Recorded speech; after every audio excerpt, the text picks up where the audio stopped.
মধ্যমগ্রামে শুরু হলো লোক ও বাউল উৎসব। শীত পড়তেই মেলা আর উৎসবের ধুম পড়ল বাংলা জুড়ে। মধ্যমগ্রাম রবীন্দ্রপল্লীর নজরুল স্মারক মঞ্চের মাঠে শুরু হলো বাউল ও লোক উৎসব। মধ্যমগ্রাম শিক্ষা সংস্কৃতি পরিষদ ও সম্মিলিত সাংস্কৃতিক মঞ্চের যৌথ উদ্যোগে বাউল ও লোক উৎসবের সূচনা করেন বারাসাত রামকৃষ্ণ মঠের অধ্যক্ষ স্বামী প্রণবেশানন্দ মহারাজ। একই সঙ্গে বিনা ব্যয়ে স্বাস্থ্য শিবির, আইনি পরামর্শ শিবির, অঙ্কন প্রতিযোগিতা, আবৃত্তি প্রতিযোগিতার আয়োজনও করা হয়। এই বাউল মেলা আয়োজনের মধ্য দিয়ে বাংলার সংস্কৃতিকে আমরা একবার একটু মনন করার চেষ্টা করছি। এর মধ্যে দিয়ে আমরা বাঙালি সত্তার একটা পরিচিতি জানতে চাই, বুঝতে চাই। আসলে বাংলার সংস্কৃতি প্রায় লুপ্ত প্রায়।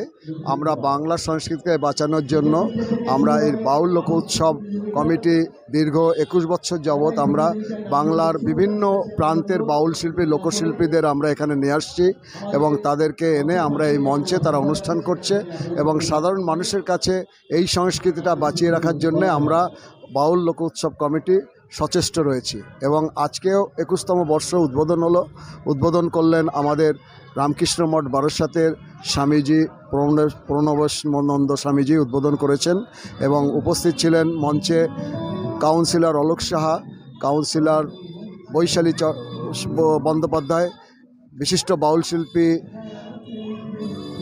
বাউল শিল্পী ছিলেন আন্তর্জাতিক খ্যাতিসম্পন্ন বাউল শিল্পী গণেশ রায় বাউল ছিলেন, উপস্থিত ছিলেন লোকশিল্পী এবং উপস্থিত ছিলেন আরও অন্যান্য গণ্যমান্য ব্যক্তিবর্গ।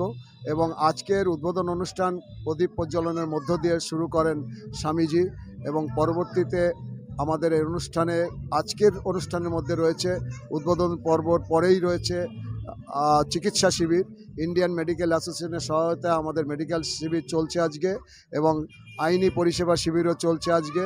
একই সাথে অঙ্কন প্রতিযোগিতা শুরু হয়ে গেছে। আজকের প্রথম পর্বের অনুষ্ঠানে এই অনুষ্ঠানগুলো ছিল। দ্বিতীয় পর্বের অনুষ্ঠান রয়েছে বিভিন্ন প্রান্ত থেকে আসা বাউল শিল্পীদের অনুষ্ঠান। তথ্য সাংস্কৃতিক দপ্তর, পশ্চিমবঙ্গ সরকারের শিল্পীরা রয়েছেন আরও অন্যান্য লোকশিল্পী।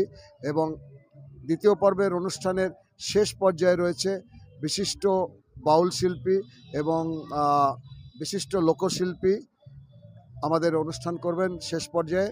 এবং পরবর্তীতে আরেকজন শিল্পী রয়েছেন যিনি আমাদের ডিডি বাংলা খ্যাত তানিয়া দাম, ডিডি বাংলা এবং সারেগামা পার অন্যতম শিল্পী তানিয়া দামের নেতৃত্বে আমাদের এই মঞ্চে অনুষ্ঠান হবে।